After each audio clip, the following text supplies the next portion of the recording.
Good morning, friends. I am Karan Mehta and welcome to Home on the Highways. I bring you yet another update on the commercial vehicle industry today.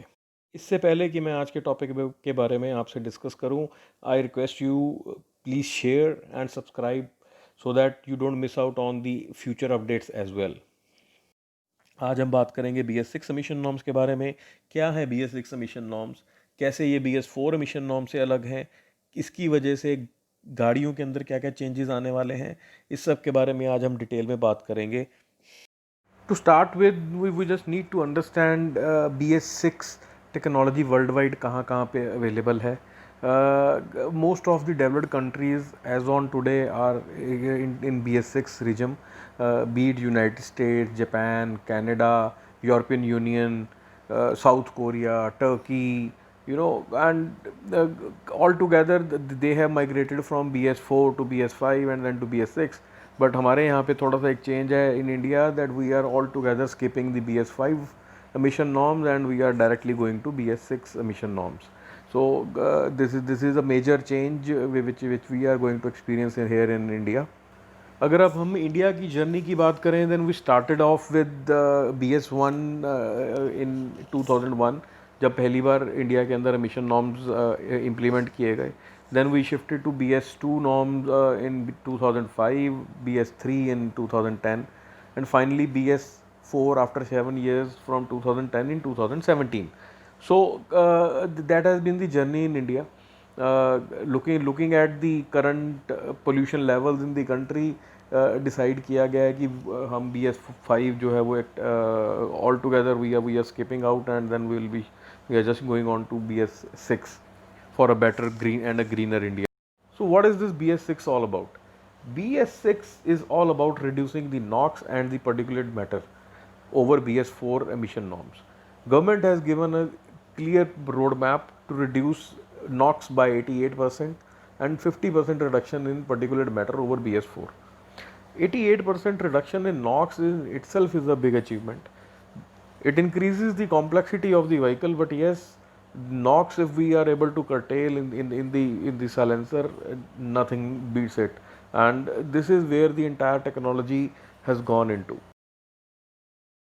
तो क्या है BS6 technology, how is it working, engine के अंदर कैसे उसको emissions को control किया जा रहा है, ये सब समझने के लिए मैं आपको थोड़ा सा पीछे लेके जाऊंगा BS4 टेक्नोलॉजी पे, जहाँ पे दो टेक्नोलॉजीज़ का इवॉल्वमेंट हुआ था, EGR and SCR, exhaust gas recirculation and selective catalytic reduction. इन्हीं के ऊपर बेस्ड आगे BS6 technology emission control norms हैं. तो पहले हम समझेंगे कि ये सब BS4 के अंदर कैसे कंट्रोल किया जा रहा था. डीजल की एक प्रॉपर्टी है, अगर डीजल को हाई टेम्परेचर पे इंजन के अंदर जलाया जाता है तो डीजल पूरी तरह से जल जाता है, फुल कंबशन होती है and there is no production of particulate matter. But diesel की एक और प्रॉपर्टी भी है कि अगर डीजल को हाई टेम्परेचर पे बर्न किया जाता है इंजन के अंदर तो नाइट्रोजन डाइऑक्साइड गैसेस पैदा होती हैं. तो this is one part. Second, अगर डीजल को पूरे ऑप्टिमम टेम्परेचर पे नहीं जलाया जाता है तो उसके अंदर नाइट्रोजन डाइऑक्साइड गैसेस पैदा नहीं होती हैं. तो if you control the temperature inside the engine, आप वो नाइट्रोजन डाइऑक्साइड गैसेस को अवॉइड कर सकते हो पैदा होना. बट इन दी प्रोसेस, क्योंकि डीजल पूरी तरह से जल नहीं रहा है, तो आपका पर्टिकुलेट मैटर जो है वो पैदा होता है. तो this is the concept between EGR and the SCR.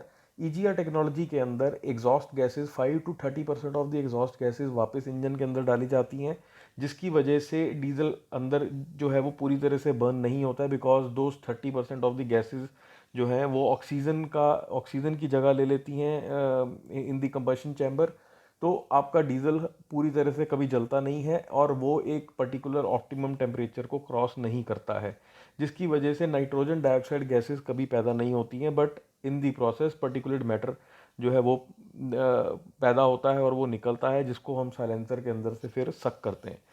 दूसरी टेक्नोलॉजी है SCR, जिसके अंदर डीजल को पूरी तरह से जला दिया जाता है and there is no particulate matter जो उसमें से निकलता है. हाँ, बट इन द प्रोसेस जैसा मैंने बताया कि नाइट्रोजन डाइऑक्साइड गैसेस निकल रही हैं, तो हम उसको एक एड ब्लू सोल्यूशन, या जिसको हम डेफ भी बोलते हैं, डीजल एग्जॉस्ट फ्लूइड, इसका स्प्रे हम उसके ऊपर करते हैं और वो जो नाइट्रोजन डाइऑक्साइड गैसेज हैं we convert them into nitrogen and oxygen and water vapours, जो साइलेंसर से बाहर निकल जाते हैं। Coming on to BS6 technology, now this technology is purely dependent on the BS4 technology, जो उस टाइम पे इवॉल्वमेंट हुआ EGR प्लस SCR का. Now it has been incorporated in one particular engine. So अब जो टेक्नोलॉजी निकल के आई है, एक ही इंजन के अंदर SCR और EGR दोनों सिस्टम्स इनबिल्ट किए गए हैं, और दूसरा एक और अलग से इंजन्स अवेलेबल हैं जिसके अंदर सिर्फ SCR टेक्नोलॉजी यूज़ की गई है, thus making two more technologies available in the commercial vehicle space in BS6. EGR plus SCR engine का एक एडवांटेज है बिकॉज क्योंकि उसमें नॉक्स की प्रोडक्शन पहले ही कम है, द अमोनिया और द डेफ और the urea which we call it AdBlue consumption is lesser as compared to the SCR only engine जिसमें अभी भी NOx available ज़्यादा है and there is lesser amount of particulate matter coming out of the engine. Both the technologies are available in BS6. Depending upon the applications, both the technologies have their own pros and cons. Going forward, let's see, let's hope for the best. Whichever technology rules the Indian commercial vehicle space, time will tell. Thank you for watching this video. Do let us know about what you feel about this video in the comment section below. See you soon with the new update and the new video on a new topic. Till then, goodbye.